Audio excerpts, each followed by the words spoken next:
we meet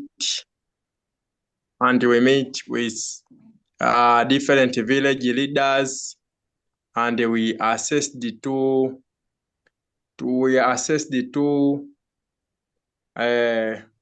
problems, and we saw one among the village need to improve the water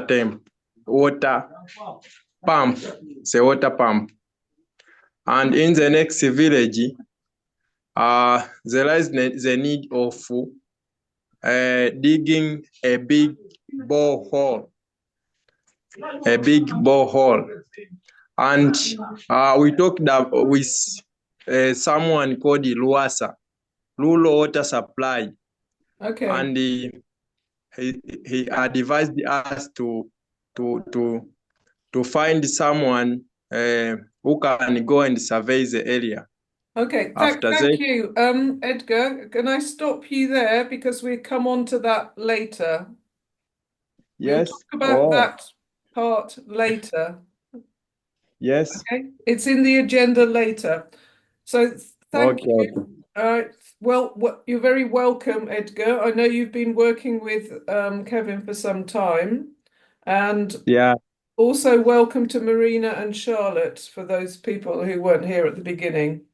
Right, so we've done minutes and matters arising. Thank you to John for agreeing to do the minutes.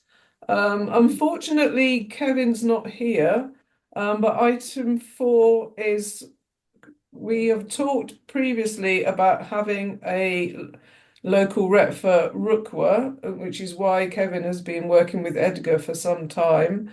So can we formally appoint Edgar as local rep for Rukwa? Any comments or questions, please? Good idea, Chair. Thank you, Ian. Anyone else? Yeah, good to have someone keen. Okay, Yes, welcome, Edgar. fantastic. Are you asking about what? Sorry. No, we are just agreeing that to invite you to be the local rep for Rukwa. Okay? Oh, thank you. I'm ready to work with you. I'm Brilliant. ready. Thank you. And I know Kevin Yeah. has been very said very good things about you. So welcome. Okay. Thank you. Thank you. Item 5, the financial report. So Brian, do you want to say anything about this? Only to say we've got about another 2,000 in since I did the figures for the end of last month, including a donation of £1,290 from Nailsea Methodist Church. Oh yes, nice. Which has just come in. That's been basically organised by Julian Marcus, who's a member of it and is known to most of us, I think. So he's managed to persuade them to have a collection of that. And in due course, I'm sure we'll need to go back to them when we know what we're going to spend it on. Yeah. Well, we can potentially do that after this meeting. So yes, thank you. Okay, and then item 6. So thank you, Lakshmi, for your information about NGOs and Tanzania Revenue Authority. Were there any questions or comments on that from anyone? Yes, please. Yeah. Laxmi, thank you. It's a really useful paper. And I was maybe going to include it and often send it out to income generation projects. If there are queries, are you expert enough to answer questions? Hi, Ian. I'm not exactly an expert on tax, especially with NGOs, but like I've mentioned before, my network is quite extensive in Tanzania, like including lawyers. So if you needed, I could put those questions forward. So I wouldn't be able to address them directly myself. I would be relying on third parties to kind of help me inform us. That could be really useful. The key issue for a lot of NGOs is when are they running a business and when are they being charitable? Yeah, and that's in Britain. That's a fine line, and I'm almost sure the same applies in Tanzania. So there will be times when we'd be grateful for, and I'll use you as a conduit if you're happy to. There's times when we could try and ask the question. That would be very helpful. Thank you. But your paper is very useful. Thank you for your work in it. It's great. Oh, you're welcome. Thank you. Yes, I echo that, Lakshmi. Thank you for that. I was just going to say on it, if any local reps are aware of any issues with TRA that they've come across with relation to donations from TDT, do let us know so we can minimise any adverse effects and make sure there's as little tax to pay as possible on our donations. Thank you. Thank you. And also, Sheila has suggested, because most of the projects that we fund are CBOs, community-based organisations, so it would also be useful to know about the tax implications for them, if any. So Lakshmi's agreed to do some research on that as well. So thank you very much for that, Lakshmi. You're welcome. Okay, all right. So item 7, Nduguyu. For those of you who weren't at the AGM, David did a very good summary of the progress there, which is in the video, which I will circulate. So, and I don't think he's here, so I don't think there's any point discussing that now. Item 8, so we have 2 projects for review. Unfortunately, nobody asked any questions this month, but maybe that was because they all thought they were wonderful projects. So the first one, I think, is right. Well, unfortunately, Kevin's not here, but this was for a borehole survey at the village at Mtetse village. And I don't particularly want to put Edgar on the spot in his first meeting, but I understand that they were at this village and there was a suggestion from that RUWASA were in the area already, and so they could do the survey then and there. So I believe this survey has already happened, which obviously is not really the way that we should do things. They should be approved by committee before there's an arbitrary decision to do it. But I don't think that's Edgar's fault. So I think it's sensible we just fund this because, Yep. RUWASA is the government agreed people that do all this. So I don't think that should be a problem, really. I would support that. No, exactly. And I think the fact that they were in the area already, and to save time, it seemed like a sensible decision. So can we have agreement to fund this survey that's already happened? Yeah. Agreed, Chair. Yeah, agreed. Yes. Okay, Agreed. all right.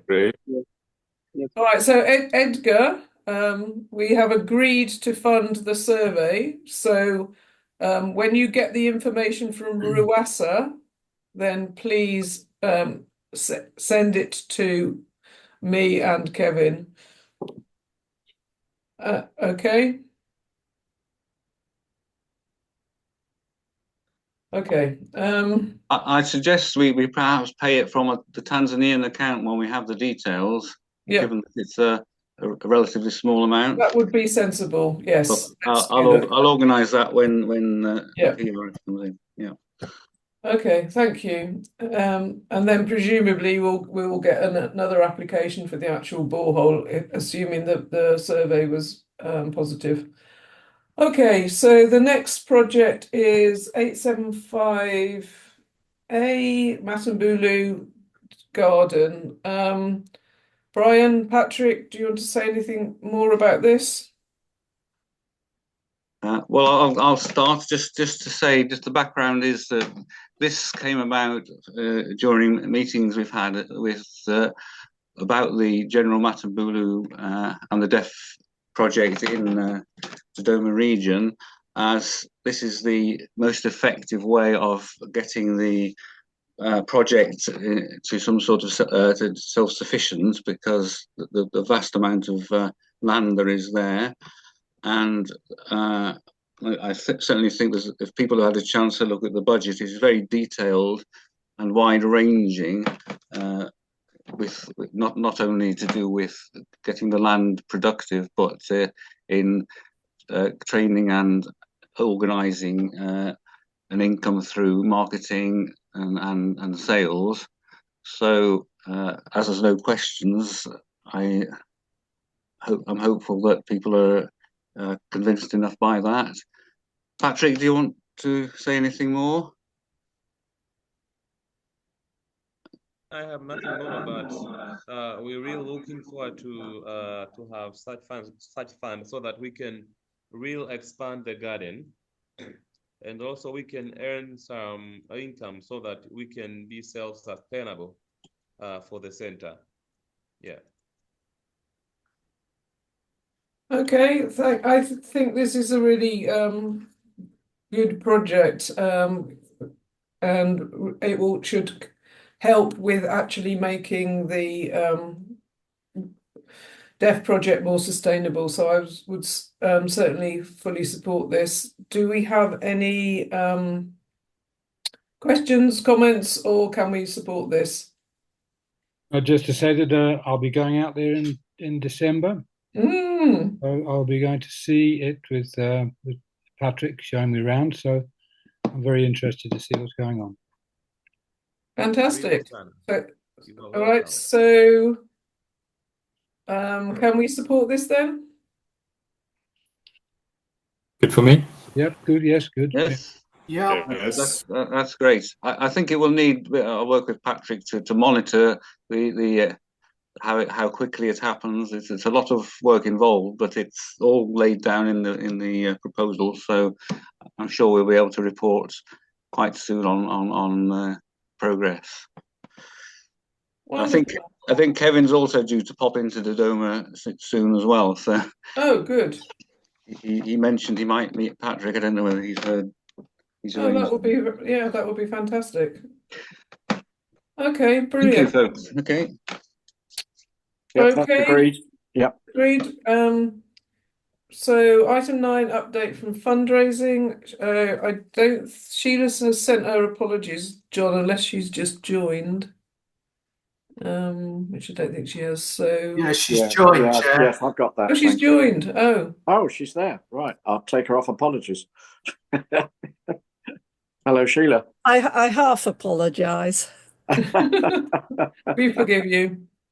Do you want to say anything about fundraising? No, absolutely nothing has happened since the minutes. Okay, thank you. All right, so item 10. So there are 16 projects on the database waiting list, which is a bit less than last time. However, if people are able to, this is particularly project officers, if you're able to take one of the unassigned projects, that would be fantastic. If you are, then just change the status on the database. So Charlotte and Marina, if you want to take another of the projects from the waiting list, then just let me know. That would be great. This is the sort of block in our systems at the moment, but I'm hopeful now we have got some new project officers. Also Laxmi as well, if you want to take one. Then hopefully things will start. Sorry, Janet. Yeah. Yeah, Mariana, I just want to ask Mariana if you can add another project from the waiting list. Just Nyanga, there are still 2 projects on the waiting list, if she can take one. Thank you. Okay, maybe you can talk to her directly about it, William, outside the meeting. Okay. Fine. Yeah. All right, thank you. All right, so the AOB that I had, I think we've covered already. Does anybody have any other AOBs? I just thought of something. I'm a little bit uneasy about sending money to a project of which I'm a project officer without a second opinion. I just checked with Jonathan that if I raise the payment, if I know Jonathan can operate the StoneX system, is that okay? Oh dear. Or I can talk you through it and tell you what to do. Yeah, I mean, I know I should be able to. I think it would just look better from the point of view of compliance and potential auditing and so on. That okay. I'm just making a unilateral decision Okay. to It's send better it. practice, Brian, that you get someone else to transfer it. You're quite right.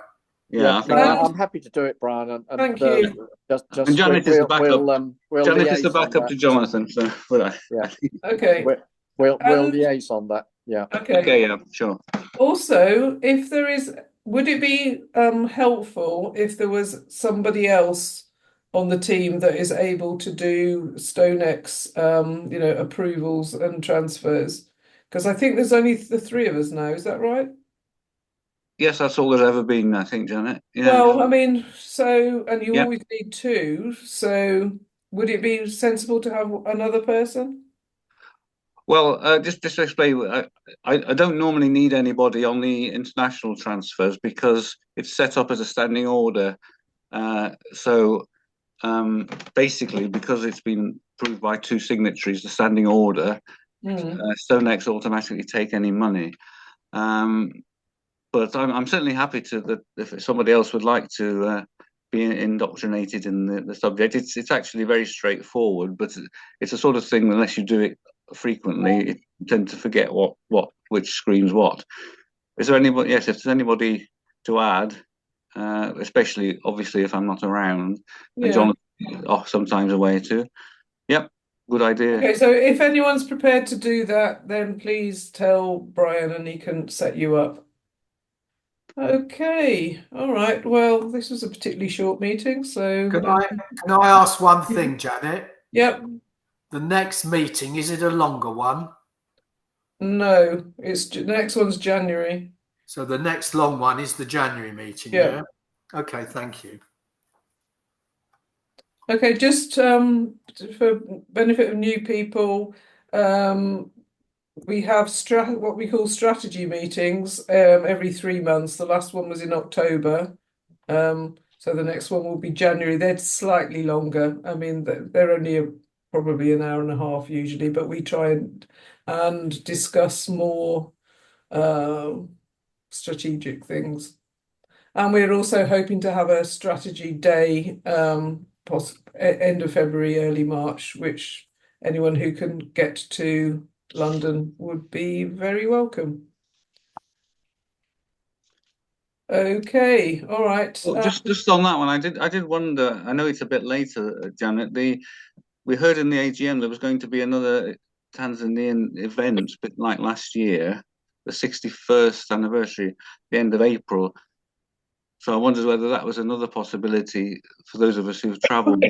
But no, that event was just it's a education conference on the 25th of April. That's 26th. The 26th of April. All right, it's something to do with the 61st anniversary, wasn't it? Of the union. I don't think so. I thought it was just education. Okay. Yeah, that's fine. Forget that then. I didn't yes, Marina, go ahead. I had a quick question about some of these meeting dates. Is it possible to send a link so that all of these can just be added into the calendar as holds at least? Just so I don't miss anything. It's always the second Wednesday. Okay. And then even for like ad hoc things, it will always be like a strategy meeting, things like that will always be on the Wednesday. So the committee meetings are always the second Wednesday, and every third of those it's just a bit longer, but they're always the second Wednesday at 5 o'clock UK time. Okay, great. And the AGMs as well. Is that all? For the AGM, I mean, it was on Saturday, and I don't know the date for next year. It hasn't been set yet. And all of the other ad hoc meetings, we don't have the dates yet. Okay. There's apparently at SOAS, this is my understanding, there is going to be a UK Tanzania education conference, but that's all I know about it yet. But when we get information, then I'll circulate it. Janet, I thought at the AGM they said that the education conference would be in the day, and then there was an event in the evening for the 61st first anniversary. Oh, possibly. Well, okay. So it would be maybe good to try and do the info meeting around about the same time, but yeah. Well, let's hope we get some confirmation about that soon. But yes, okay. Right. And if people find out about other useful events, then please let us know. Okay, thank you, everyone. And I'll circulate the minutes shortly. Janet? Yeah. I suddenly got a complete grey out. I don't know why on my screen, but it's just suddenly popped back. So I missed being able to write anything in the last 2 minutes. Was there anything I should have written in the last 2 minutes? Never mind. Just send me the minutes and I'll add it if need be. I think it's all there actually. I'm sorry. I don't know what happened. It was something was updating in the background, and I just suddenly thought I'd lost everything, but it's all suddenly come back now. Good. Okay. Sorry, it's Jeremy here. Hi, Jeremy. I didn't know you were here. Hello. I am, but only very recently. Just one final thing on events. On March the 18th and 19th next year, there is a UK Africa Health Summit at the Royal College of Physicians in London. So if anybody is particularly interested in matters to do with health, it's being run by the Tropical Health Education Trust, which has just changed its name to something else. But anyway, THET, which has been around for a long time. I went to the meeting this year and last year. And as I say, for health professionals or others who are really involved in health in Tanzania, then I think it's worth going to at least one of the days, if possible. There will be, I'll try and find out where the when the link to the registration is going up. Brilliant. Yes, if you could send any information you've got, that would be great. I'm sorry, I can't add that to the minutes, Jeremy, because I've got a whiteout again. It's my system's obviously updating in the background. Jeremy, can you just WhatsApp me and I'll add it? I will. Okay, thank you. Okay. All right. Oh, it's all coming back. Okay. Thanks, everyone. Thanks. Bye. Bye. IT Thanks, everyone. Thank you. Thank you. Bye. Bye.